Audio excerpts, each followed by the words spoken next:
De plus en plus de personnes sont affectées par des crises à travers le monde. Elles sont exposées à des conflits violents, à des épidémies ou à d'autres types de catastrophes telles que les conséquences de phénomènes naturels extrêmes. De plus, ces crises sont souvent plus longues, plus complexes et se renforcent mutuellement. Prenons l'exemple de la région du Sahel. Nombreux sont ceux qui y souffrent des conséquences des guerres civiles et des changements climatiques. La sécheresse y menace sans cesse les récoltes. La faiblesse des structures étatiques ne leur permet souvent pas d'assurer une protection suffisante des populations. De telles crises affectent tout particulièrement les plus défavorisés. Les populations mobilisent leurs compétences et leurs idées pour prévenir et atténuer les crises. L'aide de transition du BMZ soutient les efforts déployés par les populations. Pendant et après les crises, cette aide stabilise les conditions de vie, soutient les activités de reconstruction des populations, renforce leur capacité d'autopromotion et leur offre ainsi de nouvelles perspectives. Elle encourage les transformations structurelles et l'adaptation au changement. L'aide de transition du BMZ renforce ainsi la résilience des populations concernées face à des crises prolongées et récurrentes. Au Mali, la violence et la pression exercée sur les ressources en raison des migrations internes s'ajoutent aux conséquences des changements climatiques. L'aide de transition du BMZ sert par exemple à promouvoir la création de jardins potagers qui, à l'avenir, assureront la subsistance de ceux et celles qui les cultivent. Les marchés locaux, de même que les agricultrices et les agriculteurs, approvisionnent les cantines scolaires afin que les enfants puissent avoir un repas scolaire. Cela permet également de générer des revenus et de renforcer l'économie. Environ 50 000 enfants ainsi que des femmes enceintes et allaitantes bénéficient de ces mesures.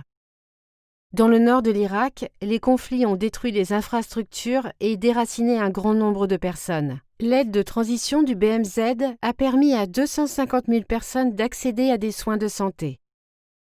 Les infrastructures sont reconstruites afin que les personnes déplacées puissent revenir sur leur lieu d'origine. Les personnels enseignants sont formés à la sensibilité au conflit. Le dialogue entre les différents groupes ethniques et religieux est encouragé et par conséquent aussi la coexistence pacifique et inclusive.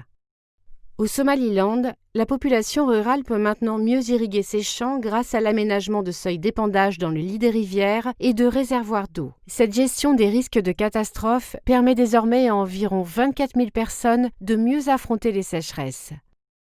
L'aide de transition du BMZ apporte également un soutien en cas d'épidémie. Durant la pandémie de Covid-19, elle promeut des mesures telles que la formation de personnel afin de réduire la propagation de la maladie et de préparer les populations aux conséquences possibles. L'aide de transition du BMZ s'inscrit dans le cadre de l'engagement du gouvernement fédéral allemand en faveur du développement. Elle soutient la sécurité alimentaire et nutritionnelle, la reconstruction des infrastructures et de services de base, la gestion des risques de catastrophes ainsi qu'une coexistence pacifique et inclusive.